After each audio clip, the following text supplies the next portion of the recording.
In this edition of Garden Talk with the Tulsa Master Gardeners, we continue our series on diseases in tomatoes as we discuss tomato bacteria, viruses, and nematodes.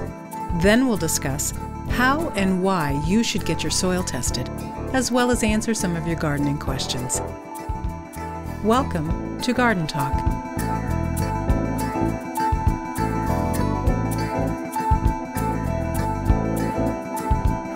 All right, welcome back to this edition of the Garden Talk with the Tulsa Master Gardeners. Tom Ingram here, Brian Jervis. Howdy, howdy. How you doing this morning? It's Friday when we're recording, so it's a good day. It's a Friday. It's That's a little right. cold in here on Friday. A cold Friday. It is cool. It is cool. But it is January. Is it? It's January. It'll be 70 this weekend. It's all good. It's all good. So today we're going to continue on. We started a three-part series on tomato disease last week. We covered fungal diseases. This week we're going to cover virus, bacteria, and nematodes. And then the next episode will be non-infectious diseases. So we'll kind of give you the big three of things to watch out for in your tomato plants. And we'll move on to some other topics. So yeah, no, I mean, it's good. The way we have our fact sheets in the office, we've got them split up this way too. So, you know, I think the diagnostics is kind of a challenge, but if we kind of halfway guess what they are, then we can take that, whether it's a fungus, whether it's a bacteria or a virus, or then non-infectious, then we can kind of fight it based on those. And you know, today's kind of a challenge. Bacterial and virus, just like in humans, those are hard to control. There's not a magic pill that we can take for a virus to help us a little, and it's similar for plants. Once a virus gets in, well, it's hard to get out. So and they don't really, you know, like in humans, we kind of have to go through, you know, days. It's tough. Once a virus gets in, more than likely we're going to have to pull that plant and get it out of there. we'll go through the virus and we'll survive. Hopefully. Yeah, that's right. But the plant's not going to, there's no coming back. It doesn't have a defense system. No, a virus is a little harder, but a virus is a little easier to identify than a bacteria. Bacteria is a challenge, and you'll see this on this that we go through. But, you know, I think the main thing on tomato and diagnosing, I mean, even though we're on the second series, there are a lot of different ones out there, a lot of different specific bacteriums and viruses, and going back to the fungus, even though there's a lot of different ones, the controls are pretty similar.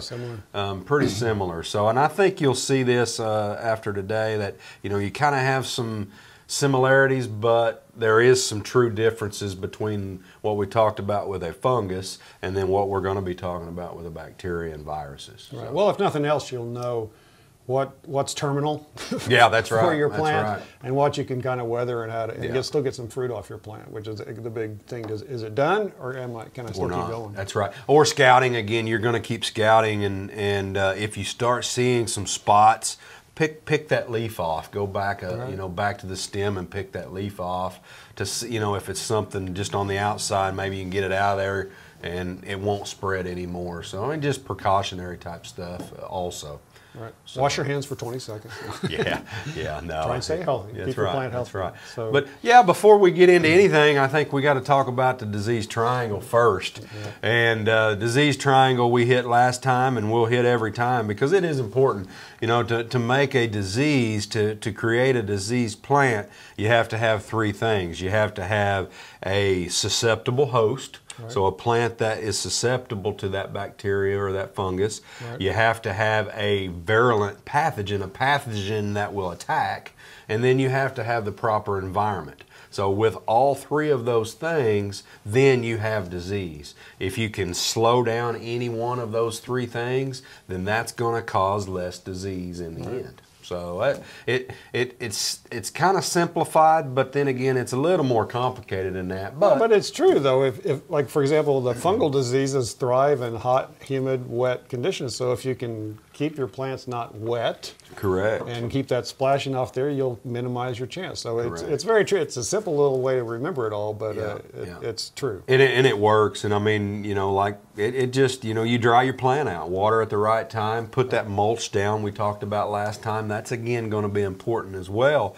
Mulching that where your rain or your water splash off the leaf doesn't draw back up that dirt or that pathogen in that soil. I said dirt, but no, in that soil that has that pathogen. Then if it's back on those leaves, then then we're going to have more risk for disease. So mulch that, keep that clean, that splash clean, I guess. Right. So jump in. First one we're talking about is Bacterial Spot. There's a speck and a spot. The first one is a spot. Spot, and in the fact sheets they're kind of the same way. They're side by side. But Bacterial Spot comes along. I noticed this middle season, later season. But I think the main thing, Tom, on this is the actual. Looks like just kind of a sandblast of buckshot these, or something. Yeah, of these little bitty spots. Kind of not quite a 1/16 of an inch, but they're just really small. And right. You'll also notice yellowing as it progresses. You may see these earlier in that leaf, and then as it progresses, it's going to yellow out some of those inner margins or what. Right. But that photo is a pretty good explanation. The books say that it's introduced by seeds that have this bacteria on them, or a transplant, from the nursery. Right. But you don't know. You don't know. I mean, if you're buying, you bring it home, you don't know that. If you're buying seeds, hopefully you're buying from a good source. Or transplants, hopefully you're buying a clean transplant from a good source, right. And doesn't have a lot of this bacteria in it already. So, yep, that's one thing to kind of look for. Well, and it's spread. I guess rain, like we mentioned, rain helps spread it. Like you getting in there and working around it, and you can physically brush up against it, move it, spread it itself.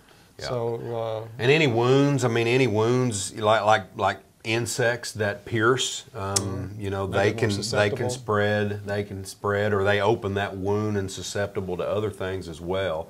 But yeah, I mean that's kind of the best leaf that I know to explain. And then the fruit up here also will have this kind of indented spots as well. Right. And from a standpoint that it's going to be green. Going to attack greener fruit earlier in the season, and then it may just sit there, and then as it ripens, it'll just kind of ripen kind of oddly. So if you notice that early on, pick it off, and if it gets too bad, I'd probably say just pull that plant. It's going to kind of be the negative on it. Well, it's not something that looks very appetizing to me. That would be a tomato I would avoid. Yeah, no, I mean it's not gonna. It'll taste fine, but and if we let it go on in the ripening and it gets deeper and deeper, those spots, then you may have to end up cutting more out than what you have. So probably not a good plant. Definitely not a sellable tomato on that. But I think we say it's going to be the yellowing. I mentioned the yellowing following the scorch. So as we go on, we start noticing this leaf kind of dying at the edges, and that's pretty common on a lot of these, and this one's just the case too. So it's just the disease has been there that long and it's progressing, and that once those leaves start turning yellow, and then they'll start dying and turning brown, and then die. So that's kind of the progression of it. Well, and this is another one that starts at the bottom up. Yeah, it does. Bottom and just kind of work its way up. A lot of them do. Because those are the older leaves. They're lower to the ground where the splash happens. So I mean, there's a few things happening there. But but control of these is not an easy thing. If we are putting down some fungicides, copper sometime can have some. If we're early enough in the stage of this, a copper fungicide will help kind of suppress it a little bit. Right. So it may slow it down. I think the plant's gonna, once it's there, it's gonna attack it. But if we need to slow it down just enough to get some fruit ripened, then it's a possibility. Right. And then if you do have a problem with one of these, all of them really, then crop rotation. Yeah, I mean, just need to move it over to another part of the garden if you have that ability. If you have that ability. Because once it's there, it's going to be harder to get away from. Yeah, so that's Bacterial Spot. Let's sneak to Spec because they're similar. This is Bacterial Spec. So, as you can tell on the photos, there's not much difference on these. As far as just looking at them, you're still going to, they're not going to have the shotgun specs, spots that we did prior to. but it still will have those brown areas, dying areas on this particular disease. But again, they're both bacterial and they're very similar. They just are a different bacteria that is attacking, so we call them different. Spec versus spot. Now earlier when we were talking, you mentioned that as these specs are there and time goes on, they can kind of maybe start to rot and get another problem. Correct. So, you know, anytime we break the skin or the seal, whether it's that insect that I was talking about or this disease or this bacteria damage that is, so if it progresses and it starts cracking, then another disease can get in and start rotting. You know, we think fungal diseases at that point. Once we get enough sugars in that fruit for those diseases to start, or those fungus start attacking, once that gets in, they're going to feed off those sugars and really rot that tomato real quick. So you're going to be fighting double battles. Double all along. But if we're on a spray schedule, that'll help slow it down anyway. Right. And you know, if you get these, and you know, in almost all throughout the plant, an individual plant, just pull that thing up. Hopefully you've got a row of them that, you know, the whole row is not necessarily going to get attacked. But if they start showing enough symptoms, pull them out of there and let them others go and take off. You don't want it to spread. Yeah. Just like And again, control copper. If you have, you know, add copper too. You know, if you're starting to see a little more and more of these, add some of that copper. But be careful. Remember, we've talked about copper burning in the summertime when it's hot. So just be careful about that. Spraying, you know, maybe in the evening or, you know, when it's cooler week or something, if we have that luxury. Right. But copper can help slow down bacteria a little bit more than the other fungicides will. Well, and that's not all. We got another one, this bacterial canker. And another one. So, you know, a canker, when we say canker, I think about things on stems, you know, whether it's swellings of stems or oozing of stems, and this is really no different either. But, you know, I think this particular one, the fruit, I don't know if I've identified it as a bacterial canker on the fruit because it looks very similar, but you're looking for those halos, you know. That whitish halo around the outside. Which is different than the others. They just have black spots. Yeah, and then, you know, this particular one, the treatments, there's just not a lot of treatments either. I mean, copper possibly, but the plant itself, as you can see on the left, is it's going to be more progressed a little faster, and then again you may see some cankers on the stem, but that's if you've left it out there for quite a while. But bacterial wilt, or bacterial canker, bacterial spec, and bacterial spot, they're all kind of the bacterial problems. We'll have a few more bacterial issues, but those are the three major ones that kind of look the same. So you're talking copper, and then if the plant's bad enough, get it out of there. Well, and like on this one, can't you cut the stem, and if it's discolored in there? Yeah. Oh, there is. Yeah, that's correct. So you can cut it. You can cut it lengthwise and see if it's kind of reddish or even white, just something odd color. So then that's a for sure. And then that's a guarantee. If it's kind of pithy or whitey or, you know, whatever it is in there, then whitey. Whatever it is in there, if it's different looking, then yeah, it could be a bacterial canker. All right. Yep. All right. But again, see, so before you go, this one's a challenge. These three are a challenge because they're very, very similar. And, you know, we can send them to the labs and get a confirmation, but the treatments are very, very close as well. So whether you have those three, you know, one of three or maybe two or three or even all of them, if you've got them and if the disease has progressed far enough, probably, again, like I've said, probably get them out of there. Yep. Right. Yep. Take an aspirin for your headache because you lost all your tomato plants. Unfortunately. Well, we got one more. We're not done. We got the bacterial wilt, and this one just kind of takes it out, and it's done.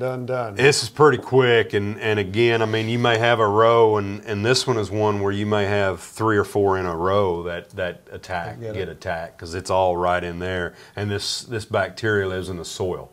So once it's in that soil, this is a hard one to get out of the soil. So definitely on this one, a rotation is probably needed on this. But again, you have a row, and you may have 2 or 3 in a row that get attacked, and it's pretty quick, pretty rapid. Not too much yellowing or spotting, just pretty much instantly go to wilting. Right. And so that's, again, bacterial wilt. Not much you can do on this one. Not much. Well, you can do you on mentioned this one. too, there's a pretty interesting way to identify it for sure. You cut off a stem Yep. and put it in water. Yep. So it's an oozing. It's a bacterial ooze, is what it's called. So you'd take say this top of this plant here, and you'd cut it off, and then you'd just suspend it in a cup of water. Right. And then what it is, that bacteria is going to release out through that xylem or phloem. Release that out, and you'll see an ooze. So it's going to be a cloudy ooze. Right. And if you've got that after 10, 20 minutes, more than likely you do have bacterial wilt. And so yeah, nothing. That's a good way to identify it. Surefire sign and a surefire way to lose a cup. You're not going to drink after that cup out of there. That cup is done. But you got a plant like this, and of course, once you get to this point, it's too late. But keep an eye on them. They're gonna mimic some other things as well. Like we've got some natural leaf curl that we have. It could do that, but if it's earlier on in the season, before June or July, and this happens, more than likely this is what it's gonna be, and pull it out. Well, and it's probably easy to confuse, at least initially, because our tomato plants in the summer, it's super hot outside. By the end of the day, they're kind of looking a little puny. But if you water them and they perk back up, it's not this. Yeah, it's not going to be that. Yeah. Because this won't perk back up. No, this one's pretty much gone. So you're going to have to clean that soil up. Whether we'll talk about solarization later on. Right. But if you got this year after year, you probably need to either get that soil out or let it rest for a couple years, planting something else. Yep. All right, so that's the big ones as far as bacteria is concerned. Now we'll move on to virus. This alfalfa mosaic virus. And I guess the reason they call it alfalfa is because, like out in the field, it tends to happen next to alfalfa crops. It migrates. Moves the over. insects that move over. Not so much here in town, but we still can because there's other insects. Yeah. But that's interesting. What type of insect is it? So viruses, leafhopper is one of the more common ones. So they're real small, and you may see them in your garden, a green leafhopper, but the leafhoppers are host specific. Right. So some of them that may like alfalfa may not mind a little bit of tomatoes. So they may feed on the alfalfa and jump over to the tomato plants. But there's a lot of other vectors, a lot of other insects that will spread it, but we think of leafhoppers being the most.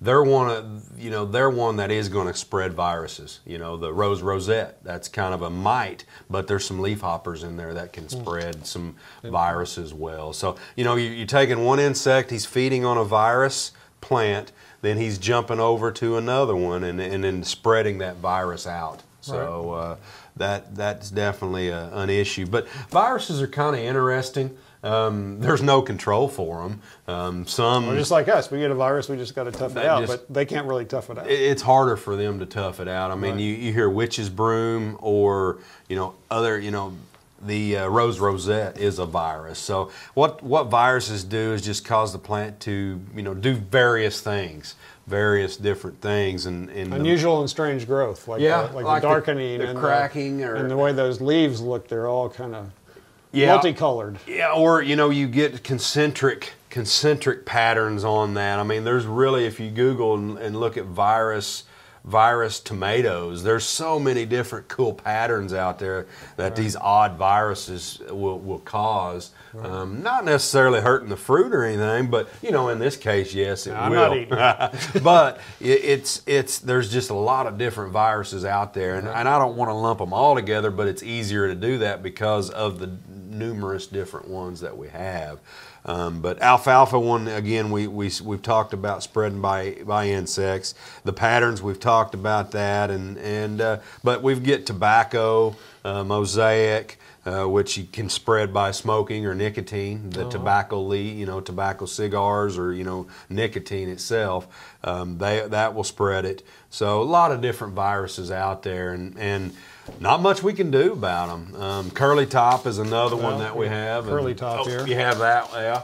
So, this one looks very similar to that other one that we talked about, bacterial wilt, but it doesn't have any lesions on the leaves. It just kind of looks like it's just going to start curling up at the top and then eventually it'll be brown, but it doesn't get brown until the end of its stages. But curly top beet virus is one, and it's kind of odd. I've seen some fields of tomatoes, and you'll see hot spots. You know, maybe 20 foot by 20 foot, where that you know, that Insect. leafhopper landed and spread, and then maybe spread, and so you just get hot spots, and it's kind of interesting in a field, and especially from looking above, you just see these dead spots.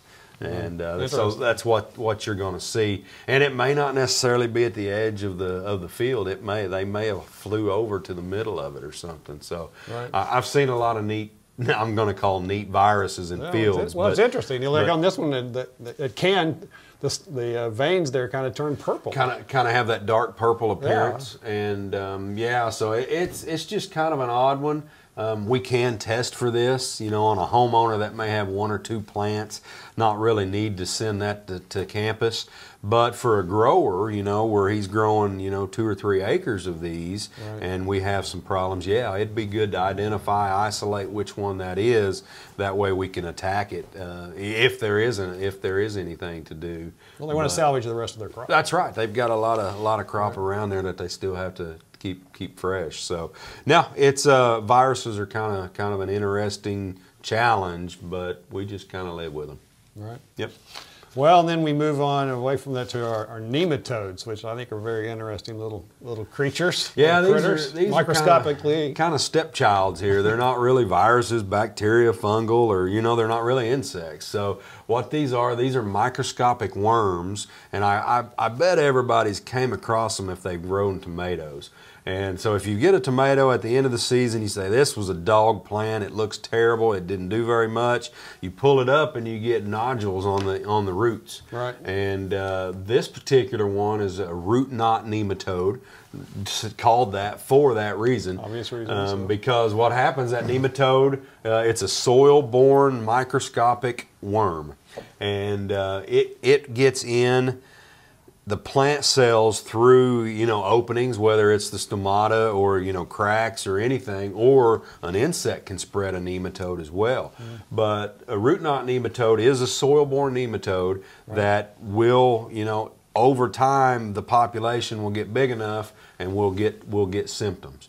And symptoms of root knot is the knotted roots, the roots that have the nodules on them, and stunted growth, where, you know, that root's not able to pull up any nutrients or moisture at all. Right. Maybe a little, but just maybe enough to keep it alive. It doesn't look like a healthy root. It's not going to thrive at all. So, you know, you get something this bad, or, you know, you get a few nodules in there, then more than likely you're going to need to rotate that crop. You're going to need to get that out of there. Crop rotation can minimize, because if you've got it and you keep planting the same thing, that population is going to grow. Just gets and grow bigger and grow. Bigger each year. Right. So 3 or 4 years may be about all you can do for the nematodes. And then you will have to either get that soil out, or you will have to let that area rest for probably multiple years. Probably a year is not going to be enough, because, you know, starving them out is going to take longer than, you know, a year, 6 months to a year. So one of the options we hear about for this is soil solarization. Is that effective? Or? So yeah, solarization is one where we put down some sort of plastic,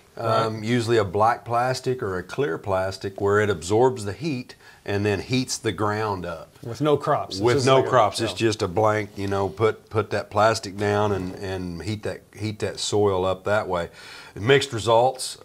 Couple reasons is it doesn't do much good in the wintertime, because we just don't have enough sun to heat it up enough. Right. Be a perfect time growing wise for us to do that, but it just doesn't work. We need to keep it moist underneath. So it's almost best to have a drip irrigation underneath it to keep it moist, where it'll hold that heat in longer. Right. Something I didn't think about, but that's true. You know, that water will hold that heat. It'll hold that soil. It'll keep that soil warmer longer if it's moist. Right. But the idea, we've got to get that sun heated down. We've got to get that temperature up to enough to kill those nematodes. I'd have to go back. I should have looked up what that number is, but you've got to get it up there, and you've got to hold it for a certain length of time. And it's got to be for an extended period of time. It sounds like you're basically going to take a year off That's right. From your crop. That's Put right. it down and leave it. Yeah. leave it No, for a if you year. wanted to do the black plastic, that's fine. Do it in July and August. Hopefully, you know, you don't have you'd have to do it to one where you don't have tomatoes. But definitely needs to be done in the summertime to be effective. Or simple rotation, simple Plant your tomatoes somewhere else. Yeah, plant them somewhere, and then plant some winter crops. Till those winter crops in, like cover crops like wheat, or you know, rye. Rye's pretty easy to find. Clover's okay. I like the grasses if you've got nematodes, because they don't necessarily, those root knots don't necessarily survive on grass roots. So that's a good option to do there. But yeah, if you've got crap in your soil, I don't know how else to say it, just, you know, whether it's bacteria, some fungus, or, you know, these nematodes, best thing to do, hands down, be rotate them out, and, you know, hopefully take a year off, plant something different, till that green manure in, and you should start seeing less and less problems. Are there resistant varieties? On some of these, like the bacterial wilt, I don't believe there is. But like the nematodes are. But the nematodes, they will have an N on that, and that may be, or a root knot nematode. I don't remember the code on that, but they will be specific on those. And if you do know that it's a root knot, you can pick out some that are resistant to that nematode, and that's an option too. Haven't had as much luck with that. But, I mean, it's there, and the resistance is there. So well, it's called resistance, not cure. That's it. Resistance. Yeah, it's not a total control. Higher resistant. If you have a huge problem, you're probably still going to have a problem. Yeah, that's right. But, yeah, these nematodes are again, a challenge, but, you know, simply let it take a break for a while and jump right back in. You should be fine. All right, so part 2 of our tomato disease. Anybody still want to grow tomatoes? The challenge, we like a challenge. And, well, and they're out there. I've grown tomatoes for several years, and I don't think I've seen any of these, but people bring them into the office all the time that they're having those problems, so I'm just lucky. Yeah, you'll get them. You're not that good, Tom. Sorry. He's cursed my garden this year. Anyway, all right. So speaking of gardens, and this year, now's the time. What should we be doing? We can't be planting tomatoes out there yet, and it's even a little bit early to be starting seeds. It's close, pretty close. Yeah, to be able getting to start close. seeds. I mean, we're in February. Go ahead. So yeah. But soil test. Yep. Getting a soil test is probably one of the best things we could do for our yards, our gardens. Yeah, it is opinion. good. I mean, you know, our soil tests are $10. Takes 2 weeks to get them back. So I mean, we're still plenty of time. You can get out there. It's going to be nice these next few weeks, and get that probe in the ground and bring them in, and we'll get you tested. And then you know what you got in the soil. That's the main thing. You know what we're going to test for is the pH. So how acid it is, whether we're acidic or we're basic.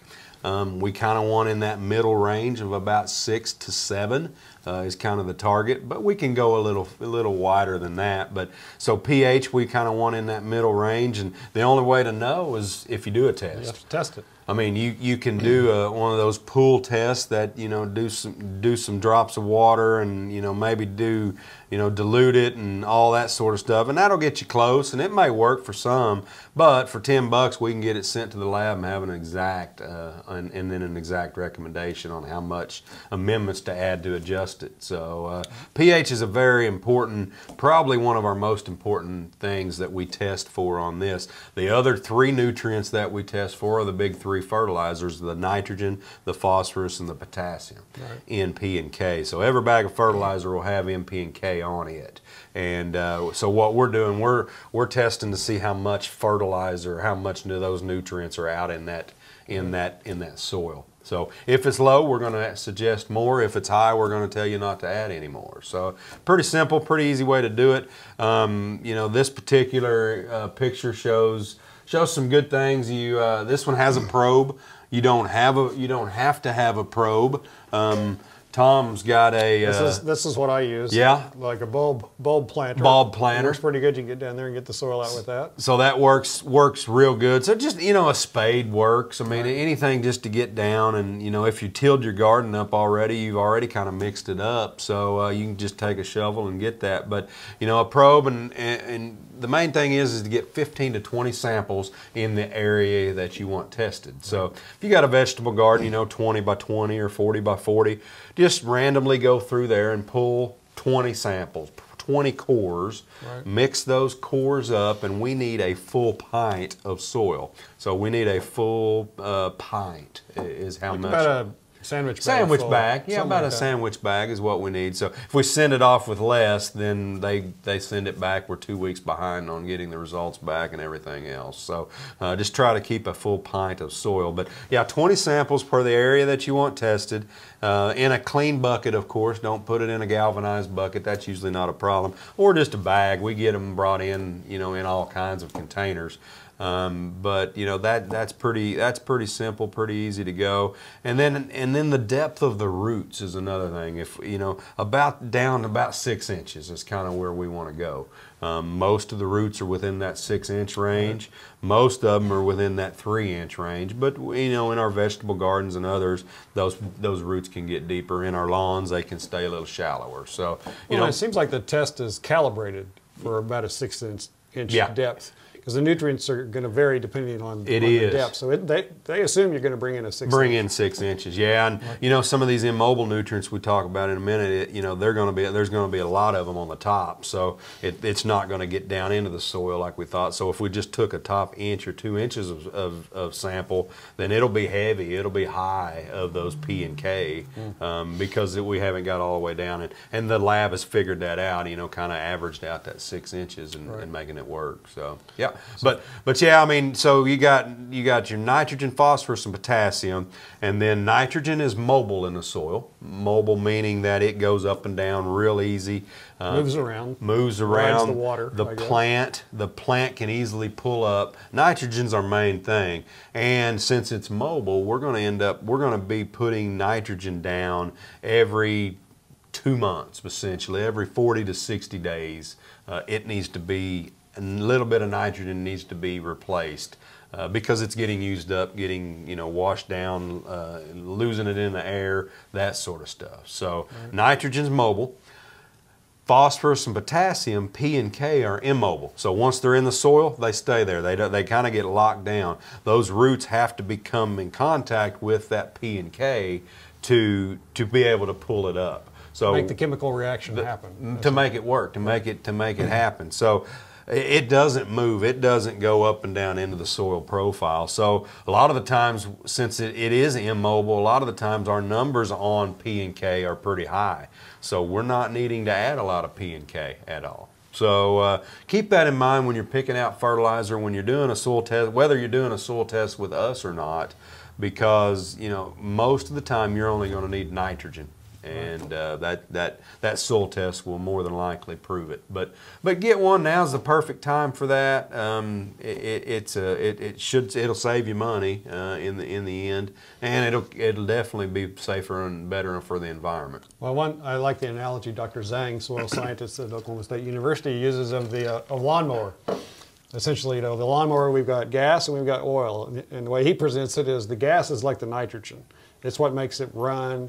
Does all the powers the engine, basically. It and keeps it going, yeah. But the oil is more like the phosphorus and potassium. It's got to be there at the right levels to enable the engine to run. To make everything work. So a soil test is basically like sticking the gauge in, checking those levels and making sure your levels are good, where you need to add some more, not oil, but phosphorus or potassium. That's right. Or you've got too much in and you don't need to add it anymore. Because if every time you went to go mow your yard, you said, well, I'm just going to dump a gallon of gas in, well, if you don't check that oil. If you don't check it, you're may lock that engine down. And you might just have nutrients or gas spilling out all over the place. Correct. Too much and not being a good growing environment. So anyway, it's a good way to look at it. It's like the lawnmower engine or our cars. We've got gauges in our cars to show us our fuel levels. If we didn't have those, we wouldn't know. We wouldn't know. It's like, well, I think I'm going to go home now. We'll see if I make it. Or I'm going to put a gallon of oil in there and see if that works. See if that works. That usually works. Yeah. No. So anyway, that's a good way to look at it. But it is, and it's a good time to do it. Right before winter, before summer starts and growing season starts, and get you kind of prepared.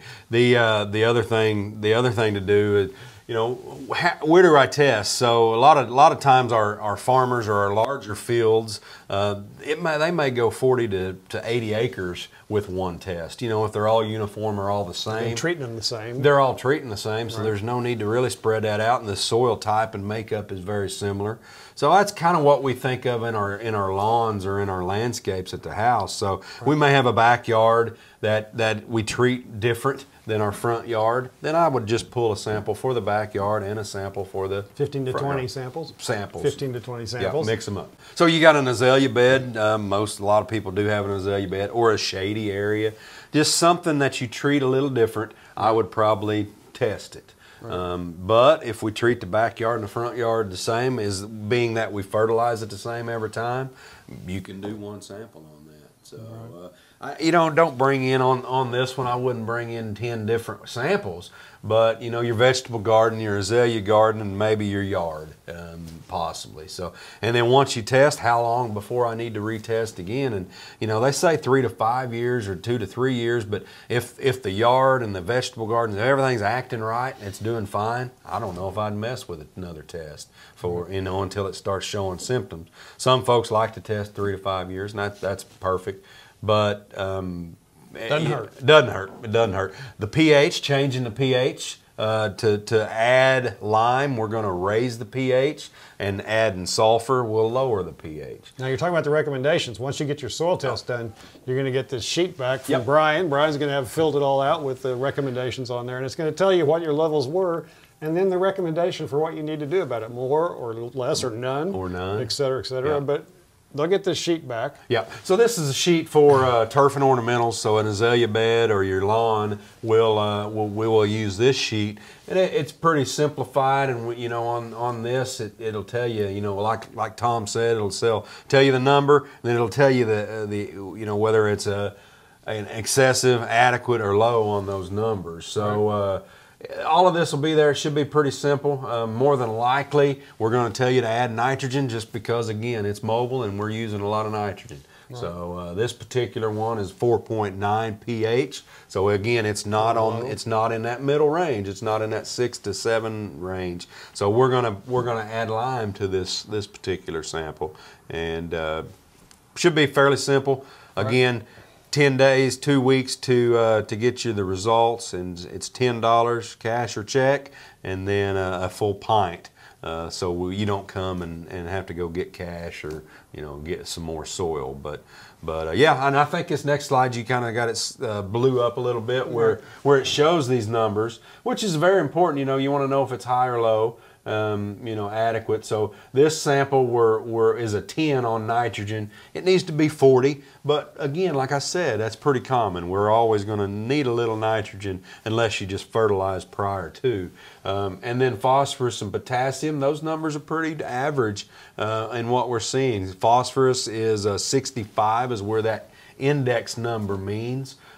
So it's twice as much, so we won't need to add any more phosphorus. Right. And then potassium's very similar too. 250 is the number there on that, and that's a 420. So that number's, you know, a little high too. So on this sample, all I'm going to recommend is nitrogen, and then some lime to raise that pH. So yeah. Well, and you can actually buy bags of urea, which are 46%, 46% nitrogen. And those bags are maybe $30 for a big old bag, and that could, depending on the size of your yard, that could last 2 of those or 1 of those last you all year. All year, or you and your neighbor, or you know, something. If you buy big bags like that in bulk, it's so much cheaper than a 5-pound pretty bag with fancy labels and all that. Not that I have any problem with that, but I do. But a big bag of fertilizer may cost you just as much as a little bag in a pretty fancy bag. Well, and in this particular instance, you'll be paying for phosphorus and potassium that you don't want. Don't even need. You don't need it, and you're going to continue to keep raising that number and making your growing conditions worse. Correct. So correct. Anyway, you'll get the full test back and all the recommendations, and I know for myself, I tell people it's the best $10 I've ever spent. Yeah. I mean, it's just there's no need to guess. I mean, hey, we spend so much money on our tomatoes and all of our other stuff, our sprays, that, you know, our plants, to get them in the ground, and what's $10? I mean, that's two larger. Well, a bag of fertilizer, $50–$60, and then $10 for the test. You may not even need that fertilizer. And then you get environmental. I mean, if you add more than you need, you're hurting the environment, and we don't want to do that by any means. So anyway, it's a great value. Now's a good time to do it because there's not much else going on in the garden. So get out there, get your soil test, and bring it in. and you'll know where you stand. Yep, any extension office. If you live over in Rogers County office, any of the county offices have this. They'll send it to the same place we do, and then they'll write up their personal recommendations, and should be good. Should be good. All right. So, moving on to our questions of the week. This week, these are always fun, Tom. This comes from Mike. He says, I want to grow some green beans this year. What varieties do you recommend? That's always a tricky question. What variety do you recommend? Which one do you like? Same as the tomatoes. I like the ones that grow. We chicken out, Tom, and we have a great fact sheet. It is a good fact sheet. Yeah, it is. So you can read the number down there. The number's there. So our vegetable variety fact sheet is there, and that's what I like to refer to. I mean, if they're there, if I get to talk to them, I may kind of give them my best if I have grown those before. But there's a lot of good ones out there. You don't even have to go with our list. I mean, some of these like proven, the proven winners. Right. There's other marketing ones that release yearly releases of different vegetables, and they do a good job also. But ours is a good place to start. Go to Arkansas, go to Kansas, go to surrounding states, look and see what they're recommending, and then go out to the seed companies and see what they have and what they're recommending too. I mean, we're not gonna, you're not gonna go wrong with some of these higher end ones. I think they're gonna be just fine, and try those, and then try some different ones as well. Right. But a lot of them, all of these have been tested by us, and we're comfortable saying that we recommend them. But there's also others out there as well. Don't just use our list. Use others as well. Well, and if you've you've tried to grow green beans, as they asked about, for 2 or 3 years, and you haven't had good luck. Well, maybe get the list, look, and try one that you know does well in Oklahoma. One of these varieties that are on that list. One of these varieties that does well in Oklahoma, and at least then you'll know you've got the appropriate crop. And beans, I mean, Kentucky Wonder, Kentucky Blue, those are all pole beans that, come to mind. But again, there's a lot of different ones out there, and I don't want to hammer one specifically. I want you to go to the list and look, and that's probably going to be your best bet. It's not just a bean list, it's a list of all vegetables. All different vegetables. We have fruits as well. We have blackberries. We have blueberries. So we've done the research. Go out there and see if you can find them in the nurseries. That's right. All right. Great question. Next question comes from Asher. It says, I planted some shrubs last fall. You guys, said not to fertilize when I planted, but when is a good time to give them some fertilizer? Well, that's a good question. This is a good question, because we think, when you plant it, put some fertilizer out there, and that'll help them grow and take off. And if we're talking a shrub, that may be okay. But I don't want to really fertilize a lot of newly planted shrubs, and definitely trees, until they've had a chance to kind of get rooted in. So he said plant in the fall. Right. So I think once they start budding out and start opening bud, that'd be a good time to start fertilizing a fall planted shrub. Right. Now on trees, we kind of want to hold that off a little longer. These are taller, and the fertilizer is going to cause a lot of leaf growth, a lot of top growth. Right. We want to get the roots to grow and establish before we really start pushing the top. So that's one of the reasons we hold off on doing a lot of fertilizer until they've had a chance to establish. Right. So once they have had that chance, then we start fertilizing. On a tree, a full-size tree, it may be a year from then. On a shrub, sometimes you can start fertilizing then, but the majority of shrubs planted in the fall, we can start fertilizing in the spring. That's 3 or 4 months. That's good enough to get them established. Get going. Yep. Good questions, though. I mean, thanks for paying attention to what we say. Timing is important on fertilizer, and you don't want to push it a lot if it's not ready to be pushed. So, right. Yep. It's true in life as well. That's it. That's true. All right. Well, thanks for being here. Hopefully you learned something, and we'll see you next time. We'll take up part 3 on tomatoes, non-infectious diseases. Those are easier. Those are probably the easiest of the 3. They're easier to spot and figure out. Yeah. Anyway, so see you next time. Thanks. Signing off. Thank you.